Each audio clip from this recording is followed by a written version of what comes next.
तीन लगातार सम संख्या का योग 306 है, तो संख्या ज्ञात करनी है। हम क्या माना, पहली सम संख्या,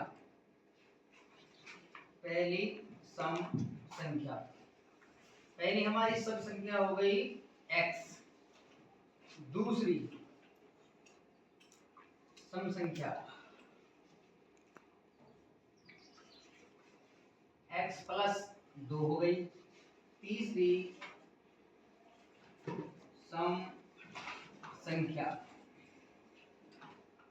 तीसरी हो गई हमारी सम 2 के बाद 4, तीन विषय तीन हम लेंगे नहीं। उसके बाद हमारा प्रश्न क्या कहता है, प्रश्न कहता है कि तीन लगातार सम संख्या का योग, अब इनको हमने जोड़ना है, x प्लस में x प्लस 2 जोड़ना है, उसके बाद प्लस में x प्लस 4 जोड़ना है, और बराबर ये कितना 306 आएगा।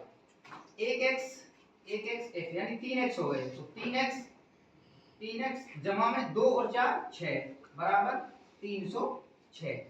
उसके बाद क्या है 3x बराबर, ये चर एक साइड ले लेंगे, अचर उधर ले जाएंगे, 306 के पास 6 को ले जाएंगे, प्लस का इधर जाके माइनस का हो गया, तो ये बचेगा 3x बराबर 300 और x बराबर 300, ये गुणा में यहाँ जाके भाग हो जाएगा, 3 से 300 को काट देंगे आ जाएगा 100, यानी हमारी जो पहली सम संख्या थी वो आ गई हमारी 100।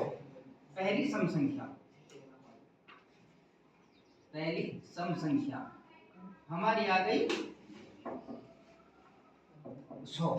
अब दूसरी सम संख्या, ये दूसरी जो सम संख्या ये कितना है हमारी, x हमारा 100 आया, 100 जमा में 2 यानी ये आ गई 102।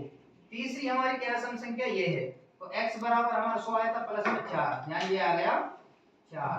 तो हमारी तीन लगातार सम संख्याएं हुई। यहाँ ये एक पद, द्विपद, त्रिपद, तो इसमें क्या होता है पहले पद की इसकी गुणा करते हैं, इसकी हम गुणा करेंगे तो x गुणा में 12, ये आ जाएगा 12x की 2, यानी अब हमें फैक्टर करने हैं, यानी पहला और तीसरा हमें, ये पहला ऐसे लिखना है यहाँ पर x की 2 और प्लस में 12। अब इसमें क्या है, अब हमें फैक्टर करना है इसकी ऐसे कि गुणा करना पर यही रहे, और जब इनका ही फैक्टर करेंगे तो वो बीच वाला हमारा ये इतना प्लस 7x आना चाहिए। तो कैसे करेंगे, 3x और 4x, 3 चौका 12, जब इनको गुणा करेंगे 12x की 2 होगा, इनको जोड़ेंगे 3 पर 7x आ गया, तो इसका फैक्टर हो गया प्लस के 3x और प्लस के 4x। अब ये x की 2, अब इन दोनों में कॉमन और इन दोनों में कॉमन लेना, इन दोनों में क्या मिला कॉमन मतलब जो समान होता है, इसमें भी x है इसमें भी x है, तो यहाँ दे देते हैं x। अब x है, x के 2 को भाग करेंगे तो एक x